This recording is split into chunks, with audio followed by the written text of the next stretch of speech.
കൃഷ്ണ ഹരേ ഹരേ ഹരേ രാമ രാമ രാമ ഹരേ ഹരേ ഹരേ കൃഷ്ണ കൃഷ്ണ കൃഷ്ണ ഹരേ ഹരേ ഹരേ രാമ രാമ രാമ ഹരേ ഹരേ ഹരേ കൃഷ്ണ കൃഷ്ണ കൃഷ്ണ ഹരേ ഹരേ ഹരേ രാമ രാമ രാമ ഹരേ ഹരേ ഹരേ കൃഷ്ണ കൃഷ്ണ കൃഷ്ണ ഹരേ ഹരേ ഹരേ രാമ രാമ രാമ ഹരേ ഹരേ ഹരേ കൃഷ്ണ കൃഷ്ണ കൃഷ്ണ ഹരേ ഹരേ ഹരേ രാമ രാമ രാമ ഹരേ ഹരേ ഹരേ കൃഷ്ണ കൃഷ്ണ കൃഷ്ണ ഹരേ ഹരേ ഹരേ രാമ രാമ രാമ ഹരേ ഹരേ ഹരേ കൃഷ്ണ കൃഷ്ണ കൃഷ്ണ ഹരേ ഹരേ ഹരേ രാമ രാമ രാമ ഹരേ ഹരേ ഹരേ കൃഷ്ണ കൃഷ്ണ കൃഷ്ണ ഹരേ ഹരേ ഹരേ രാമ രാമ രാമ ഹരേ ഹരേ ഹരേ കൃഷ്ണ കൃഷ്ണ കൃഷ്ണ ഹരേ ഹരേ ഹരേ രാമ രാമ രാമ ഹരേ ഹരേ ഹരേ കൃഷ്ണ ഹരേ കൃഷ്ണ മാതാജി പ്രണാമം. പ്രണാമം. ഹരേ കൃഷ്ണ. ഓം നമോ ഭഗവതേ വാസുദേവായ. ഓം നമോ ഭഗവതേ വാസുദേവായ. ഓം നമോ ഭഗവതേ വാസുദേവായ. ഓം അജ്ഞാനതിമിരാന്ധസ്യ ജ്ഞാനാഞ്ജനശലാകയ ചക്ഷുരുന്മീലിതം യേന തസ്മൈ ശ്രീഗുരവേ നമഃ. ശ്രീചൈതന്യമനോഭീഷ്ടം സ്ഥാപിതം യേന ഭൂതലേ സ്വയം രൂപകഥാമഹ്യം ദദാതി സ്വപദാന്തികം. വന്ദേഹം ശ്രീഗുരോൻ ശ്രീയുതപദകമലം ശ്രീഗുരോൻ വൈഷ്ണവാംശ ശ്രീരൂപം സാഗ്രജാതം സഹഗണ രഘുനാഥാന്യതം തം സജീവം സാദ്വൈതം സാവധൂതം പരിജനസഹിതം കൃഷ്ണചൈതന്യദേവം ശ്രീരാധാകൃഷ്ണപാദാൻ സഹഗണ ലളിത ശ്രീവൈശാഖാംനിതാംശ. ഹേ കൃഷ്ണ കരുണാ സിന്ധു ദീനബന്ധോ ജഗത്പദേ ഗോപേശ ഗോപികാന്ത രാധാകാന്ത നമോസ്തുതേ. തപ്തകാഞ്ചന ഗൗരാംഗീ രാധേ വൃന്ദാവനേശ്വരി വൃഷഭാനുസുതേ ദേവി പ്രണമാമി ഹരിപ്രിയേ. വാഞ്ചകൽപതരുഭ്യശ്ച കൃപാ സിന്ധുഭ്യേവ പതിതാനാം പാവനേഭ്യോ വൈഷ്ണവേഭ്യോ നമോ നമഃ. നമഃ ഓം വിഷ്ണുപാദായ കൃഷ്ണപൃഷ്ഠായ ഭൂതലേ ശ്രീമതേ ജയപതാക സ്വാമിന്യതി നാമിനെ. നമാചാര്യപാദായ നിതായ കൃപാപ്രദായിനെ ഗൗരഗദാമദായ നഗരഗ്രാമതാരിണേ.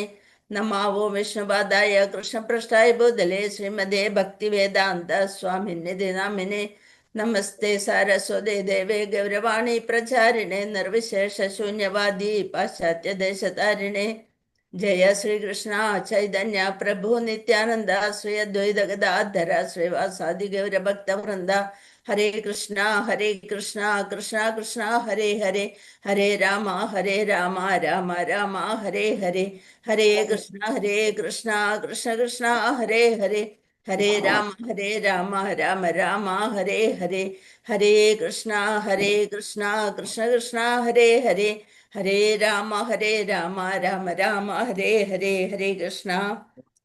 ജയ ജയ ഭാഗവത ദേവാ ജയ ജയ ഭാഗവത.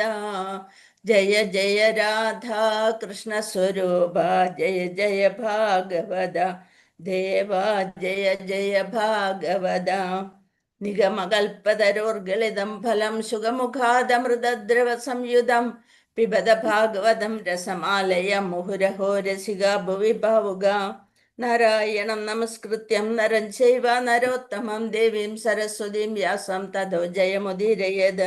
നഷ്ടപ്രായേഷു ഭദ്രേഷു നിത്യം ഭാഗവത സേവയ ഭഗവതി ഉത്തമ ശ്ലോകേ ഭക്തിർഭവതി നഷ്ടകീ. മൂകം കരോതി വാചാലം പങ്കും ലഘ്യതേ ഗിരിം യത്കൃപാതമഹം വന്ദേ പരമാനന്ദമാധവം ശ്രീഗുരും ദീനതാരിണം. മദേകബന്ധോ മത്സംഗ്യൻ മദ്ഗുരോ മന്മഹാദന മന്നിഷ്ടാര മദ്ഭാഗ്യ മദാനന്ദ നമസ്തുതേ. ഗ്രന്ഥരാജ് ശ്രീമദ് ഭാഗവതം की जय. श्रील प्रभुपाद की जय. श्री गुरुदेव की जय. निताय गौर प्रेमानंदे हरि हरि बोल. അന്താരാഷ്ട്ര കൃഷ്ണ ബോധ സമിതി മംഗളൂരു ശ്രീ ശ്രീ രാധാ ഗോവിന്ദ് മന്ദിർ ഇന്നത്തെ ഭാഗവതം ക്ലാസ്സിലേക്ക് എല്ലാവർക്കും സ്വാഗതം. കൃഷ്ണായ വാസുദേവായ ഹരയേ പരമാത്മനെ പ്രണതക്ലേശനാശായ ഗോവിന്ദായ നമോ നമ. പഞ്ചതത്വാത്മകം കൃഷ്ണം ഭക്തരൂപസ്വരൂപകം ഭക്താവതാരം ഭക്താഖ്യം നമാമി ഭക്തശാക്തികം. ഹരേ കൃഷ്ണ. പ്രണാമം എല്ലാവർക്കും. ഹരേ കൃഷ്ണ. പ്രണാമം മാതാജി. ഹരേ കൃഷ്ണ മാതാജി. പ്രണാമം മാതാജി. ജയ കൃഷ്ണ. പ്രണാമം മാതാജി. ഹരേ കൃഷ്ണ. ഹരേ കൃഷ്ണ. ഹരേ കൃഷ്ണ മാതാജി. ഹരേ കൃഷ്ണ. അധ്യായം 13.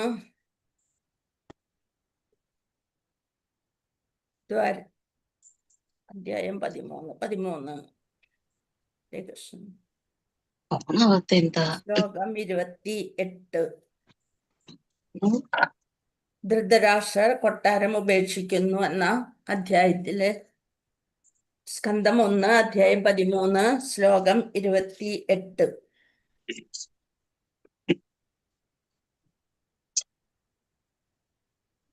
ഹരേ കൃഷ്ണ.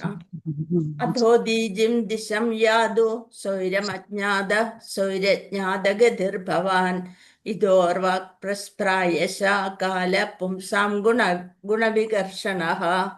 അധോദീജിം ദിശ യാതു സ്വൈരജ്ഞാതഗതിർഭവാൻ ഇതോർവാക് പ്രാശയ കാല പുംസാം ഗുണവികർഷണഃ. അതുകൊണ്ട് ഉദീജിം വടക്ക് വടക്ക് ദിക്ക്. വടക്ക് ദിക്ക്. ദിശം ദിശ. യാതു ദയവായി ദയവായി പോകൂ. സ്വൈഹി അങ്ങയുടെ ബന്ധുജനങ്ങളാൽ ജനങ്ങളാൽ അജ്ഞാത അറിയാതെ ഗതിഹി നീക്കങ്ങൾ ഭവാൻ അങ്ങയുടെ ഇതഹ ഇതിനു ശേഷം ശേഷം ആർവാഗ് ആഗതമാകും. ആഗതമാകും. പ്രായശ പൊതുവെ കാലഹ കാലം കാലം പുംസാം മനുഷ്യരുടെ ഗുണങ്ങൾ വികർഷണഃ കുറഞ്ഞു വരുന്നു.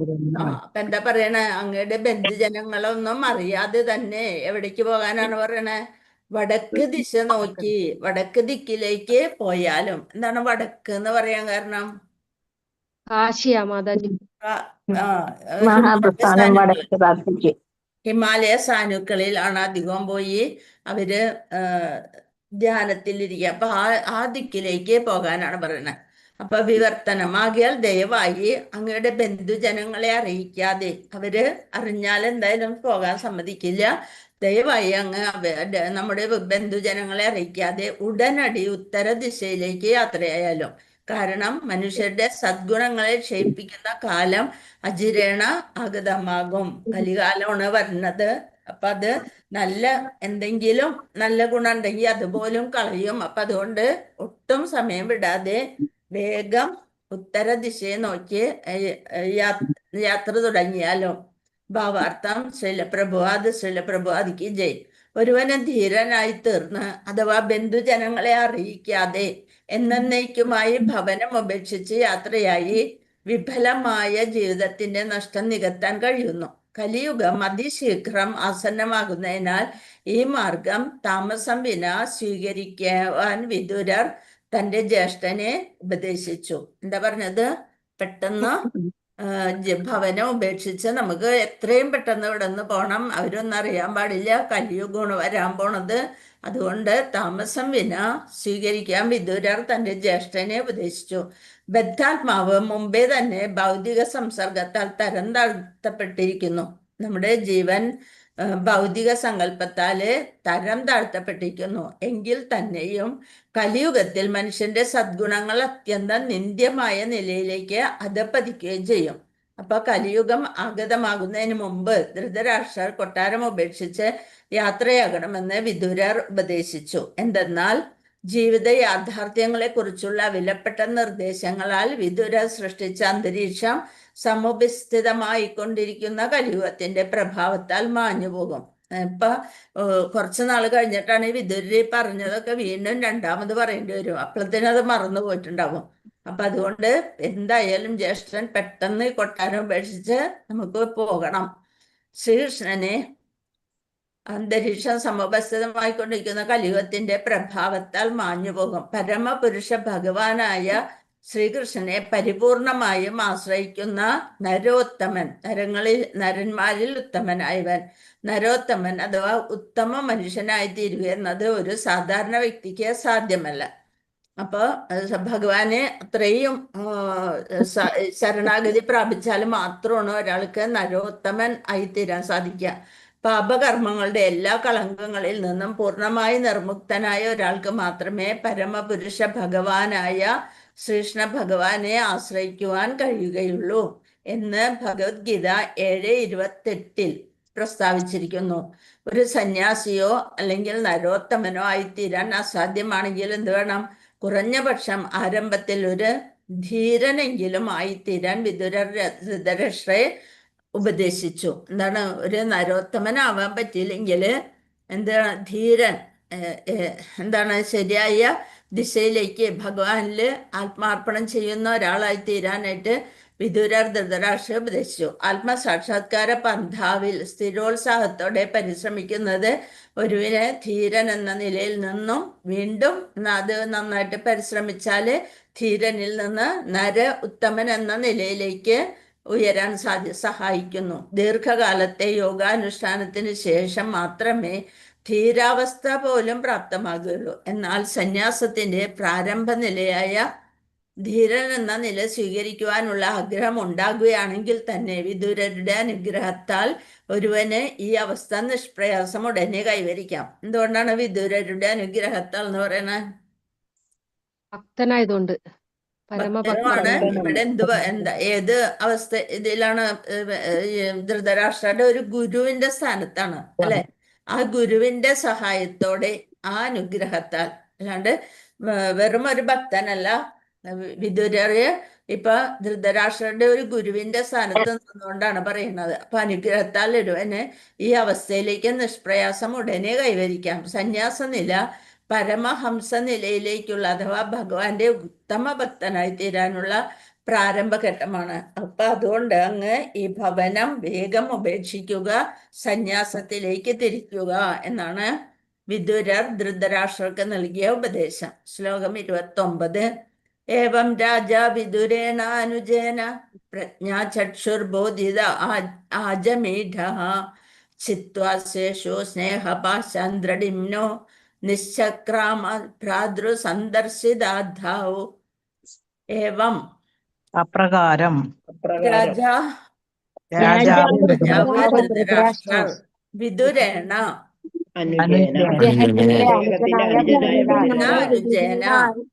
അദ്ദേഹത്തിന്റെ അനുജനായ വിദുരരാൽ പ്രജ്ഞ അന്തർമുഖമായ ജ്ഞാനം ചക്ഷുഹു ബോധിതഃ ആജമീഢഃ ജമീഡന്റെ വംശജൻ ചിത്വ സ്വേഷു ബന്ധുജനങ്ങളെ സംബന്ധിച്ച് സ്നേഹപാശാൻ സ്നേഹത്തിന്റെ ഗാഠബന്ധം, അതാണ് പാശം കയറുകൊണ്ട് ബന്ധിച്ച പോലെ, ദൃഢിംന നിശ്ചക്രാമ സന്ദർശിച്ച അധ്വാ വിവർത്തനം ഭാവാർത്ഥം ശ്രീലപ്രഭുവാദിക്ക് ജയ്. അപ്രകാരം അന്തർമുഖമായ ജ്ഞാനത്താൽ അഥവാ പ്രജ്ഞ, അചഞ്ചലമായ ബോധ്യം ഏർപ്പെട്ട അജമിയുടെ വംശജനായ മഹാരാജാവ് ധൃതരാഷ്ട്രർ തന്റെ ദൃഢനിശ്ചയത്താൽ കുടുംബ സ്നേഹത്തിന്റെ ഗാഠബന്ധത്തെ തൽക്ഷണം ഛേദിച്ചു. അങ്ങനെ അദ്ദേഹം തന്റെ അനുജനായ വിദുരരുടെ നിർദ്ദേശപ്രകാരം മോക്ഷമാർഗത്തിൽ ചരിക്കുവാനായി ഉടൻ തന്നെ കൊട്ടാരം ഉപേക്ഷിച്ചു. ഇത് പറഞ്ഞു കേട്ടപ്പോ തന്നെ അദ്ദേഹം പെട്ടെന്ന്, അതായത് ഒരു സത്സംഗമാണ് കിട്ടിയത്, വിദുരരുമായിട്ടുള്ള സംഘത്തിൽ നിന്ന് അദ്ദേഹം പെട്ടെന്ന് കൊട്ടാരം ഉപേക്ഷിച്ചു. ഭാവാർത്ഥം: ശ്രീമദ് ഭാഗവത തത്വങ്ങളുടെ മഹാപ്രചാരകനായ ഭഗവാൻ ശ്രീ ചൈതന്യ മഹാപ്രഭു സാധുസംഘം, അതായത് പരിശുദ്ധ ഭഗവത് ഭക്തരുമായുള്ള സംസർഗത്തിന്റെ പ്രാമുഖ്യത്തെക്കുറിച്ച് ഊന്നി പറഞ്ഞിട്ടുണ്ട്. അതാണ് പറഞ്ഞത്, ഒരു ലവമാത്ര സംസർഗം എന്നൊക്കെ പറയണ പോലെ ഒരു പരിശുദ്ധ ഭക്തനുമായുള്ള ഒരു നിമിഷത്തെ സംഘം കൊണ്ടുപോലും ഒരാൾ എല്ലാ പരിപൂർണതയും പ്രാപ്തമാക്കുന്നു എന്ന് അദ്ദേഹം അരുളി ചെയ്തു. നമ്മുടെ പ്രായോഗിക ജീവിതത്തിൽ ഈ സത്യം അനുഭവവേദ്യമായിട്ടുണ്ടെന്ന് അംഗീകരിക്കുന്നതിന് നമുക്ക് ഒട്ടും മടിയില്ല. നമ്മൾക്കും അതുപോലെ പല നല്ല മനുഷ്യരുടെ സത്സംഗം കൊണ്ടായിരിക്കാം ഇതുവരെ വരെയൊക്കെ നമ്മളും എത്തിച്ചേർന്നത്. അല്ലാണ്ട് നമ്മൾക്ക് അതിനുള്ള പുണ്യം ഉണ്ടായിട്ടാവൂല. പെട്ടെന്ന് ഒരു ഭഗവാന്റെ കൃപ കിട്ടിയിട്ടുണ്ടാവും. ഏതാനും നിമിഷ നേരത്തേക്ക് മാത്രം നീണ്ടു നിന്ന ഞങ്ങളുടെ ആദ്യ കൂടിക്കാഴ്ചയിൽ ദിവ്യപൂജ ശ്രീമദ് ഭക്തി സിദ്ധാന്ത സരസ്വതി ഗോസ്വാമി മഹാരാജാവിനാൽ നാം അനുഗ്രഹീതനായിരുന്നില്ലെങ്കിൽ ശ്രീമദ് ഭാഗവതം ആംഗലേയ ഭാഷയിൽ വിവരിക്കുന്ന ബൃഹത്തായ കൃത്യം ഏറ്റെടുക്കുക എന്നത് ഇതിനു മുമ്പ് വിട്ടുപോയ വല്ലതും. ഏതാനും നിമിഷ നേരത്തേക്ക് മാത്രം നീണ്ടുന്ന ഞങ്ങളുടെ ആദ്യ കൂടിക്കാഴ്ചയിൽ അത് ഇവിടെ പ്രഭുപാദ് പറയാണ്. അദ്ദേഹത്തിന്റെ ഗുരുവുമായി പെട്ടെന്നൊരു കൂടിക്കാഴ്ചയിൽ തന്നെ അദ്ദേഹത്തിന് മനസ്സിലായി ഇതാണ് എൻ്റെ ഗുരു എന്നുള്ളത്. ശ്രീമദ് ഭക്തി സിദ്ധാന്ത സരസ്വതിയാണ്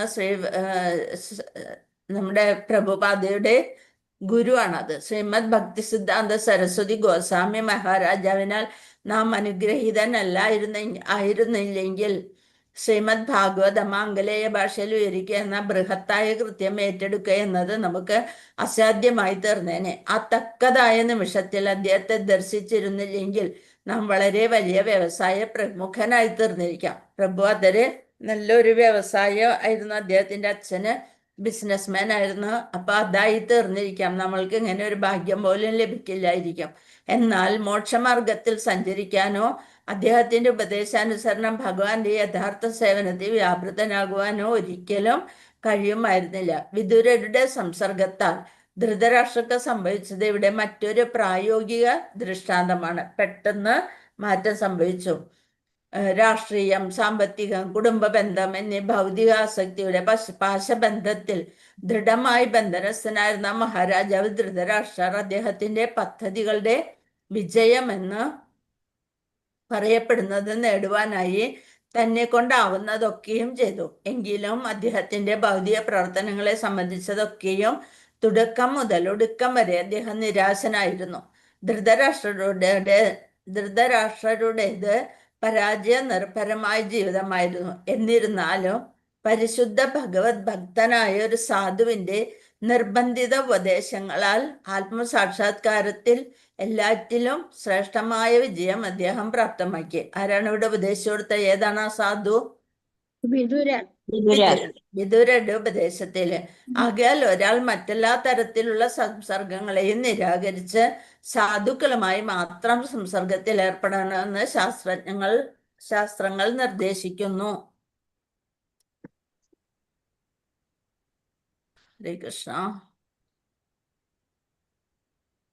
യഥാർത്ഥമായ ഭൗതിക സാധുക്കളുമായി മാത്രം സംസർഗത്തിൽ ഏർപ്പെടണമെന്ന് ശാസ്ത്രങ്ങൾ നിർദ്ദേശിക്കുന്നു. അപ്രകാരം പ്രവർത്തിക്കുന്ന പക്ഷം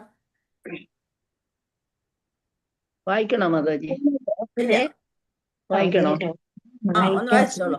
അപ്രകാരം പ്രവർത്തിക്കുന്ന പക്ഷം ഭൗതിക ലോകത്തിലെ മായിക സ്നേഹപാശങ്ങളെ വായിക്കട്ടെ. വായിച്ചോളൂ. അപ്രകാരം പ്രവർത്തിക്കുന്ന പക്ഷം ഭൗതിക ലോകത്തിലെ മായിക സ്നേഹപാശങ്ങളെ കഷ്ണങ്ങളായി ഛേദിക്കുവാൻ കഴിവുള്ള സാധുക്കളെ ശ്രവിക്കുവാൻ ധാരാളം അവസരം ലഭിക്കുന്നു. ഈ ഭൗതിക ലോകത്ത് സർവ്വതും സ്പഷ്ടമായ യാഥാർത്ഥ്യമായി കാണപ്പെടുന്നു. എന്നാൽ അടുത്ത നിമിഷം സമുദ്രത്തിലെ ഭംഗിയുള്ള നുര പോലെയും ആകാശത്തിലെ മേഘത്തെ പോലെയും അവ അപ്രത്യക്ഷമാകുകയും ചെയ്യുന്നു. തന്നിമിത്തം ഭൗതിക ലോകം ഒരു മഹാമായയാണെന്നത് പരമാർത്ഥമാകുന്നു. ആകാശത്തിലെ മേഘം യാഥാർത്ഥ്യമായി കാണപ്പെടുന്നു. എന്തെന്നാൽ അത് വർഷിക്കുന്നു. ആ മഴ മൂലം താൽക്കാലികമായി നിരവധി പച്ചപ്പുകൾ പ്രകടമാകുന്നു. എന്നാൽ ആത്യന്തികമായി സർവ്വതും മേഘവും മഴയും പച്ചപ്പുമെല്ലാം കാലക്രമേണ ഇല്ലാതാകുന്നു. എന്നാൽ ആകാശവും ആകാശത്തിന്റെ വിഭിന്നതയും അഥവാ ജ്യോതിർഗോളങ്ങളുമൊക്കെ ചിരസ്ഥായിയായി തന്നെ നിലനിൽക്കുന്നു. അതേപോലെ ആകാശത്തോട് ഉപമിക്കാവുന്ന നിരപേക്ഷ സത്യം സ്ഥായിയായി നിലനിൽക്കുന്നു. താൽക്കാലികമായ മേഘം കണക്കെയുള്ള മായ വന്നും പോയും ഇരിക്കുന്നു. മൂഢജീവാത്മാക്കൾ താൽക്കാലികമായ മേഘത്തിൽ ആകർഷിതരാകുന്നു. എന്നാൽ ബുദ്ധിമാന്മാർ എല്ലാവിധ വൈവിധ്യങ്ങളും അടങ്ങുന്ന സനാതനമായ ആകാശത്തിൽ കൂടുതൽ താല്പര്യം കാട്ടുന്നു. ഹരേ കൃഷ്ണ മാതാജി. പ്രണാം മാതാജി. ഹരേ കൃഷ്ണ. അതായത് ആകാശത്ത് എന്തുണ്ടാവും? കാർമേഘങ്ങൾ ഉണ്ടാവും. അത് വന്ന് സമുദ്രത്തിൽ നിന്ന് പോണ അല്ലെ വായു അവിടെ കാർമേഘങ്ങളായി ആകാശത്തിലെ മേഘം യാഥാർത്ഥ്യമാണെന്ന് കാണപ്പെടുന്നു ചിലർക്ക്. അതായത് ഭൗതികതയിൽ ഉള്ളവര് അങ്ങനെ വിചാരിക്കുന്നു. ആ മഴ മൂലം താൽക്കാലികമായ നിരവധി പച്ചപ്പുകളും പ്രകടമാകുന്നു. എന്നാൽ ആത്യന്തികമായി സർവ്വതും മേഘവും മഴയും പച്ചപ്പും കാലക്രമേണ ഇല്ലാതാവുന്നു. ഒരു മഴ തീർന്നു കഴിഞ്ഞാൽ ആ മേഘം മാറിക്കഴിഞ്ഞു, പിന്നെ മഴ നിന്നു. അപ്പൊ സൂര്യൻ ഉദിക്കുന്നതോടുകൂടി പച്ചപ്പും ക്രമേണ ഇല്ലാതാകുന്നു. എന്നാൽ ആകാശവും ആകാശത്തിന്റെ വിഭിന്നതയും ജ്യോതിർഗോളങ്ങളും ഒക്കെ അവിടെ സ്ഥിരമായി നിൽക്കുന്നു എന്നാണ് ഈ ശ്ലോകത്തിലൂടെ മനസ്സിലായത്. ശ്ലോകം 30. പതിം പ്രയാന്തം സുബലസ്യ പുത്രി പതിവ്രതാചാനുജഗാമി സാധ്വി ഹിമാലയം നൃസ്തദണ്ഡപ്രഹർഷം മനസ്വിനാമിവ സംസപ്രഹാര സൽസംപ്രഹാര. പതിം അവളുടെ ഭർത്താവ് അവളുടെ ഭർത്താവ് പ്രയാന്തം കൊട്ടാരം കൊട്ടാരം ഉപേക്ഷിക്കുന്ന ഉപേക്ഷിക്കുന്ന വേളയിൽ എന്ന വേളയിൽ. ഇവിടെ ആരെ പറ്റിയായിരിക്കും പറയണ? ഇവരുടെ ഗാന്ധാരി ഗാന്ധാരിയുടെ അല്ല ഗാന്ധാരി ഗാന്ധാരി ധൃതരാഷ്ട്രയുടെ ഭാര്യ ഗാന്ധാരി അല്ലേ? പത്നി ഹരേ പത്നി കൃഷ്ണ. സുബലസ്യ ഇവരാരായിരുന്നു? സുബല രാജാവിന്റെ പുത്രിയായിരുന്നു. പുത്രി, രാജാവിന്റെ യോഗ്യയായ പുത്രി, പുത്രിയായ പുത്രി പതിവ്രത പതിവ്രത പതിവ്രതയായിരുന്നു. ചാവും അനുജഗാമ അനുഗമിച്ചു അനുഗമിച്ചു. സാധ്വി പരിശുദ്ധയായ ഹിമാലയം ഹിമാലയ പർവ്വതങ്ങൾക്ക് നേരെ ന്യസ്ത നൃസ്തദണ്ഡ സന്യാസദണ്ഡ് സ്വീകരിച്ചവൻ. പ്രഹർഷം ആനന്ദത്തിന് ഹേതുവായ പൊരുൾ. മനസ്വിനാം മഹായോഗ്യരുടെ ഇവ പോലെ സത്ത് ന്യായമായ സംപ്രഹാര നല്ല പ്രകടനം. വിവർത്തനം ഭാവാർത്ഥം ശ്രീലപ്രഭുവാദിക്ക് ജയ്. കണ്ടഹാറിലെ അഥവാ ഗാന്ധാരം എന്ന ദേശത്തിലെ സുബല രാജാവിന്റെ പുത്രിയായിരുന്നു സുശീലയും പതിവ്രതയുമായ ഗാന്ധാരി. ശത്രുവിൽ നിന്നുള്ള ഒരു നല്ല പ്രഹരം ശ്രേഷ്ഠ യോദ്ധാക്കൾക്ക് ആഹ്ലാദപ്രദമാണെന്നതുപോലെ സന്യാസദണ്ഡം സ്വീകരിച്ചവർക്ക് ആനന്ദദായകമായ ഹിമാലയ സാനുക്കളിലേക്ക് തന്റെ ഭർത്താവ് പോവുകയാണെന്ന് കണ്ടവർ അദ്ദേഹത്തെ അനുഗമിച്ചു. എന്താണ് ഇപ്പൊ ഇവിടെ ഒരു പ്രഹരം കിട്ടിയപ്പോൾ ഏറ്റവും പ്രധാനപ്പെട്ട ആനന്ദദായകമായ ഹിമാലയ സാനുക്കളിലേക്ക് തന്റെ ഭർത്താവ് പോവുകയാണെന്ന് കണ്ട സന്തോഷത്തോടെ ഭാര്യയും അദ്ദേഹത്തെ അനുഗമിച്ചു. അപ്പൊ ഒരു ഇത് കിട്ടിയത് അതൊരു എന്താണ് ആഹ്ലാദമായിട്ട് ഇത് മാറി അല്ലെ. ഇവിടെ വിട്ടു പോകാൻ പറഞ്ഞ് ഹിമാലയ സാനുക്കളിലേക്കാണ് പോകണമെന്ന് പറയുമ്പോ അതൊരു സന്തോഷത്തിന് കാരണമായി. ഭാവാർത്ഥം സുബല രാജാവിന്റെ പുത്രിയും ധൃതരാഷ്ട്ര രാജാവിന്റെ പത്നിയുമായ സൗബലിനി, ശരിയായ പേര് സൗബലിനി അഥവാ ഗാന്ധാരി, പതിവ്രതയായ പത്നി എന്നതിന് മാതൃകയായിരുന്നു. വേദസംസ്കാരം വിശേഷിച്ചും പരിശുദ്ധരും പതിവ്രതകളുമായ പത്നിമാരെ തയ്യാറെടുപ്പിക്കുന്നു. ചരിത്രത്തെ പരാമർശിച്ചിരുന്ന അത്തരം നിരവധി പേരിൽ ഒരുവളാണ് ഗാന്ധാരി. ലക്ഷ്മി ദേവിയായ സീതാദേവിയും ഒരു മഹാനായ രാജാവിന്റെ പുത്രിയായിരുന്നു അല്ലെ. ജനക മഹാരാജാവിന്റെ പുത്രിയായിരുന്നു അല്ലെ സീതാദേവിയും. സീതാദേവി ഒരു മഹാനായ രാജാവിന്റെ പുത്രിയായിരുന്നു. എന്നിട്ടും അവർ തന്റെ പതിയായ രാമചന്ദ്ര ഭഗവാനെ വനത്തിലേക്ക് അനുഗമിച്ചു. അതേപോലെ ഒരു സ്ത്രീ എന്ന നിലയിൽ സ്വന്തം കൊട്ടാരത്തിലോ പിതാവിന്റെ കൊട്ടാരത്തിലോ വസിക്കാമായിരുന്നെങ്കിലും സാധ്വിയും പതിവ്രതയുമായ സ്ത്രീ എന്ന നിലയിൽ ഗാന്ധാരി ഒന്നും പരിഗണിക്കാതെ തന്റെ പതിയെ അനുഗമിച്ചു. പരിത്യാഗ ജീവിതത്തിന് വേണ്ട നിർദ്ദേശങ്ങൾ വിദുരർ ധൃതരാഷ്ട്രക്ക് പകർന്നു നൽകിയപ്പോൾ ഭർത്താവിന് സമീപം ഗാന്ധാരിയും ഉണ്ടായിരുന്നു. വിദുരര് ഉപദേശങ്ങളൊക്കെ കൊടുക്കുമ്പോൾ ഭർത്താവിന്റെ കൂടെ ഗാന്ധാരിയും ഉണ്ടായിരുന്നു. പോർക്കളത്തിൽ നിരവധി വിപത്തുകളെയും അഭിമുഖീകരിക്കുന്ന മഹായോദ്ധാവിനെ പോലെ ദൃഢനിശ്ചയം എടുത്തു കഴിഞ്ഞതിനാൽ ആ സമയം ധൃതരാഷ്ട്ര പത്നിയോട് അദ്ദേഹത്തെ അനുഗമിക്കാൻ ആവശ്യപ്പെട്ടില്ല. നീയും എൻ്റെ കൂടെ വരണമെന്നാ ഒന്നും പറഞ്ഞില്ല. എനിക്ക് കണ്ണില്ലേലും കുഴപ്പമില്ല, ഞാൻ പോവുകയാണെന്നുള്ള മട്ടിലായിരുന്നു. ഭാര്യയെന്നോ ബന്ധുക്കളെന്നോ പറയപ്പെടുന്നവരോട് മേലിൽ ആകർഷിതനല്ലായതായി തീർന്ന അദ്ദേഹം ഏകനായി യാത്ര പുറപ്പെടുവാൻ തീരുമാനിച്ചു. എന്നാൽ സ്വാധ്യായ സ്ത്രീ എന്ന നിലയിൽ ഗാന്ധാരി അവസാന നിമിഷം വരെ തന്റെ ഭർത്താവിനെ അനുഗമിക്കുവാൻ തീരുമാനിച്ചു. മഹാരാജാവ് ധൃതരാഷ്ട്രർ വാനപ്രസ്ഥം സ്വീകരിച്ചു. വാനപ്രസ്ഥ നിലയിൽ സ്വേച്ഛാനുസാരിയായ സേവകയായി പത്നിയോട് കൂടെ താമസിക്കാൻ അനുവാദമുണ്ട്. വാനപ്രസ്ഥത്തിൽ പോകുമ്പോഴും പത്നി കൂടെ ഉണ്ടാകുന്നത് ഗൃഹസ്ഥന് അനുവദനീയമാണ്. എന്നാൽ സന്യാസഘട്ടത്തിൽ വരുമ്പോൾ പത്നിക്ക് അവളുടെ പൂർവ്വ ഭർത്താവിനോടൊപ്പം വസിക്കാൻ കഴിയില്ല. സാമൂഹ്യമായി ഒരു സന്യാസി മൃതൻ എന്ന് കരുതപ്പെടുന്നു. ഒരു സാമൂഹ്യമായിട്ട് നോക്കിയാൽ ഒരു മരിച്ചവന് തുല്യമാണ് ഗൃഹത്തിൽ നിന്ന്. ആകയാൽ അയാളുടെ പത്നി അവളുടെ പൂർവ്വ ഭർത്താവുമായി ബന്ധമില്ലാതെ സാമൂഹ്യമായി വിധവയായിത്തീരുന്നു. മഹാരാജാവ് ധൃതരാഷ്ട്ര തന്റെ വിശ്വസ്തയായ പത്നിയെ നിരസിച്ചില്ല. ആകയാൽ അവർ സ്വന്തം ഉത്തരവാദിത്തത്തിൽ ഭർത്താവിനെ പിന്തുടർന്നു. പരിത്യാഗ ജീവിതത്തിന്റെ അടയാളമായി സന്യാസി ഒരു ദണ്ഡ് സ്വീകരിക്കുന്നു. 2 തരം സന്യാസികളുണ്ട്. ശ്രീപാദ ശങ്കരാചാര്യരുടെ നേതൃത്വത്തിൽ മായാവാദ തത്വം അനുവർത്തിക്കുന്നവർ ഏകദണ്ഡും, അതായത് ഭഗവാന് രൂപമില്ല എന്ന് പറയുന്നവര് ഏകദണ്ഡ സന്യാസികളാണ്. വൈഷ്ണവ തത്വത്തെ അനുവർത്തിക്കുന്നവർ യോഗദണ്ഡും ത്രിദണ്ഡും, 3 ദണ്ഡുകൾ ചേർന്ന ത്രിദണ്ഡവും സ്വീകരിക്കുന്നു. മായാവാദി സന്യാസിമാർ ഏകദണ്ഡി സ്വാമിമാരെന്നറിയപ്പെടുന്നു. വൈഷ്ണവ സന്യാസിമാരാകട്ടെ മായാവാദ തത്വചിന്തകരിൽ നിന്ന് വിവേചിച്ചറിയുവാനായി അവരിൽ നിന്ന് വ്യത്യസ്തത ഉള്ളതുകൊണ്ട് അങ്ങനെ മാറി മനസ്സിലാക്കാൻ വേണ്ടി ത്രിദണ്ഡി സ്വാമിമാരെന്നോ അല്ലെങ്കിൽ കൂടുതൽ വ്യതിരിക്തമായി ത്രിദണ്ഡി ഗോസ്വാമിമാരെന്നോ അറിയപ്പെടുന്നു. ഏകദണ്ഡി സ്വാമിമാർക്ക് അധികവും പ്രിയങ്കരം ഹിമാലയമാകുന്നു. എന്നാൽ വൈഷ്ണവ സന്യാസിമാർ വൃന്ദാവനത്തെയോ പുരിയെയോ ഇഷ്ടപ്പെടുന്നു. വൈഷ്ണവ സന്യാസിമാർ നരോത്തമന്മാരും അതേസമയം മായാവാദി സന്യാസിമാർ ധീരന്മാരുമാകുന്നു. മഹാരാജാവ് ധൃതരാഷ്ട്രർ ധീരന്മാരെ അനുഗമിക്കുവാൻ ഉപദേശിക്കപ്പെട്ടു. കാരണം ആ ഘട്ടത്തിൽ ഒരു നരോത്തമനായിത്തീരുക അദ്ദേഹത്തിന് ദുഷ്കരമാകുന്നു. ഇത്രയുള്ളൂ നമ്മുടെ ശ്ലോകങ്ങള്. തീർന്ന ഈ അധ്യായം? ഇല്ല, ഇല്ല ഇല്ല മാതാജി, ഇനിയുണ്ട് മാതാജി. ഇനി കൊറേ ഉണ്ട് മാതാജി.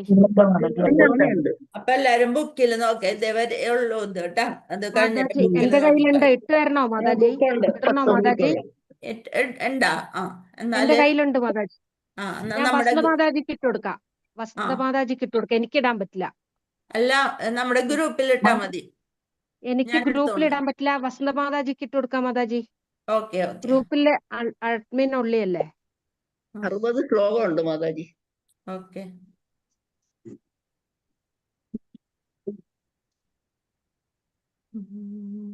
അതൊരു മാതാജി ബുക്കിന്ന് വായിച്ചോളൂ. ആ ബുക്കിൽ നിന്ന് വായിക്കാം. തൽക്കാലമായിരു മാതാജി. അത് കഴിഞ്ഞ പ്രാവശ്യം ആയിട്ടില്ലല്ലോ, വിജയശ്രീ മാതാജിക്ക് പറ്റിയിട്ടുണ്ടായിരുന്നു. ഓക്കെ. ശ്ലോകം 30 31 അത് വായിച്ചു. ഇനി 31 മാതാജി. പിന്നെ ശ്ലോകം ഇട്ടാ 31. മതി. ഇപ്പൊ ഇവിടെ ശ്രദ്ധിക്കാം കേട്ടോ. 31. നോക്കി ഇപ്പൊ അത്രയല്ലേ സമയമുള്ളൂ, ഒരു 2 ശ്ലോകം എടുക്കും. കുറച്ച് 10 മിനിറ്റ് അല്ലേ ഉള്ളൂ ഒരു ശ്ലോകം വായിക്കാനുള്ള സമയം ഉണ്ടാവും. നാളെ അപ്പൊ നമുക്ക് ഇത് ചെയ്യാം. ശ്ലോകം 31. ഓം നമോ ഭഗവതേ വാസുദേവായ. അജാതശത്രോ മൈത്രോ ഭൂതാഗ്നിർവിപ്രാന്നത്വ തിലകോ ഭൂമിരുക്മൈ ഗൃഹം പ്രവിഷ്ടോ ഗുരുവന്ദനായ ചാപശത്പിതരൗ സൗബലീഞ്ച. അജാതശത്രോ കൃതമൈത്രോ ഹുതാഗ്നിർവിപ്രാന്നത്വ തിലകോ ഭൂമിരുക്മൈ ഗൃഹം പ്രവിഷ്ടോ ഗുരുവന്ദനായ ചാപ്യശത്പിതരൗ സൗബലീഞ്ച. അജാത ഒരിക്കലും ജനിക്കാത്ത ശത്രു കൃത അനുഷ്ഠിച്ച ശേഷം മൈത്രഹ ദേവന്മാരെ ആരാധിക്കുക. ഹുദ അഗ്നിയിൽ ആഹൂതി സമർപ്പിക്കുക.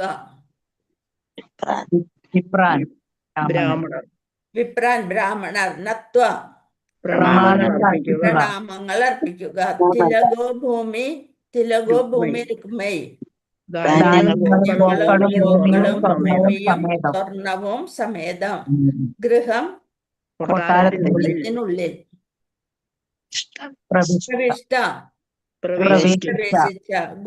ഗുരുവന്ദനായ മുതിർന്ന അംഗങ്ങൾക്ക് മുതിർന്ന ബഹുമാനാദരങ്ങൾ ആദരങ്ങൾ സമർപ്പിക്കാനായി ബഹുമാനാദരങ്ങളും സമർപ്പിക്കാനായി ന ഇല്ല ച അപശ്യത് ദർശിച്ചു പിതരൗ അദ്ദേഹത്തിന്റെ പിതൃസഹോദരന്മാരെ സൗബലിയും ഗാന്ധാരി ഗാന്ധാരി വിവർത്തനം ഭാവാർത്ഥം ശ്രീലപ്രഭുവാദ് ജയ് ശ്രീലപ്രഭുവാദ് ഇട്ടിട്ടുണ്ട് മാതാജി. അജാതശത്രുവായ മഹാരാജാവ് യുധിഷ്ഠിരൻ അദ്ദേഹത്തിന്റെ ദിവസേനയുള്ള പുലർകാല കടമകളായ പ്രാർത്ഥന, അഗ്നിയജ്ഞം, സൂര്യദേവ ആരാധന, ധാന്യങ്ങൾ, ഗോക്കൾ, ഭൂമി, സ്വർണം എന്നിവ പ്രണാമങ്ങളോടെ ബ്രാഹ്മണർക്ക് അർപ്പിക്കുക എന്നിവ അനുഷ്ഠിച്ച ശേഷം മുതിർന്നവരെ വന്ദിക്കുവാനായി കൊട്ടാരത്തിനുള്ളിൽ പ്രവേശിച്ചു. യുധിഷ്ഠിര മഹാരാജാവ് തൻ്റെ പ്രാതകാല കർമ്മങ്ങളൊക്കെ ചെയ്തതിന് ശേഷം അപ്പൊ എന്തൊക്കെയാണ് ചെയ്തതെന്നുള്ളതാണ്.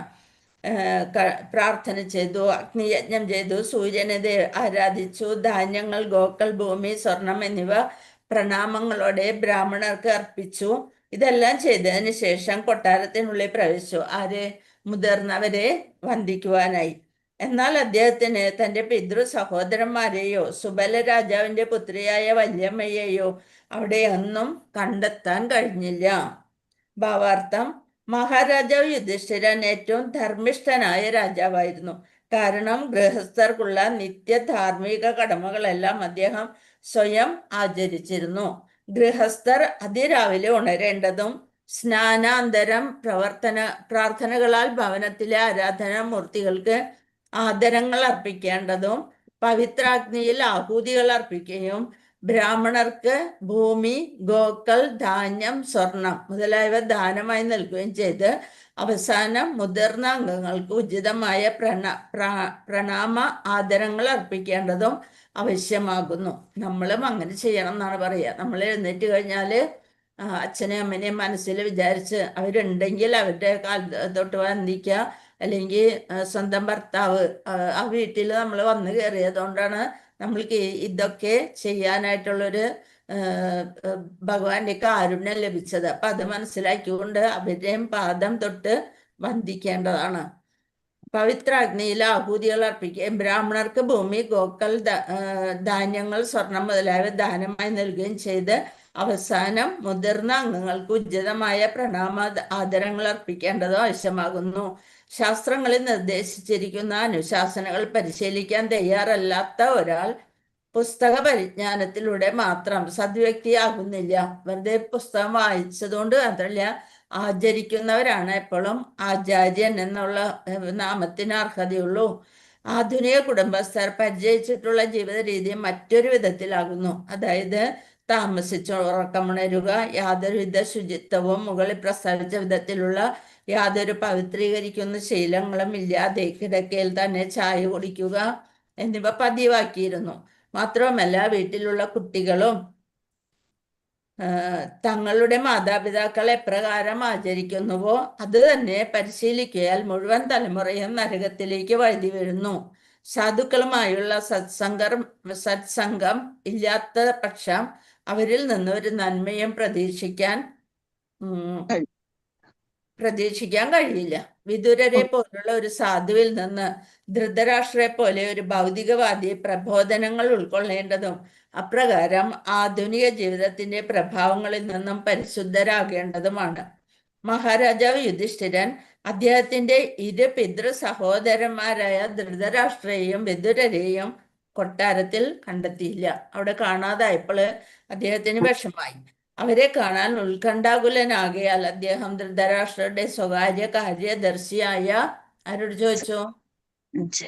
സഞ്ജയനോട് ചോദിച്ചു, വിവരം ആരാഞ്ഞു.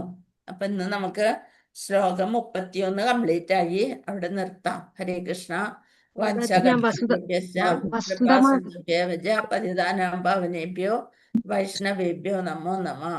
അനന്തകോടി വൈഷ്ണവ ഭക്തവൃന്ദ की जय, श्रील प्रभुपाद की जय, श्री गुरुदेव की जय, निताई गौर प्रमानंदे। हरि हरि।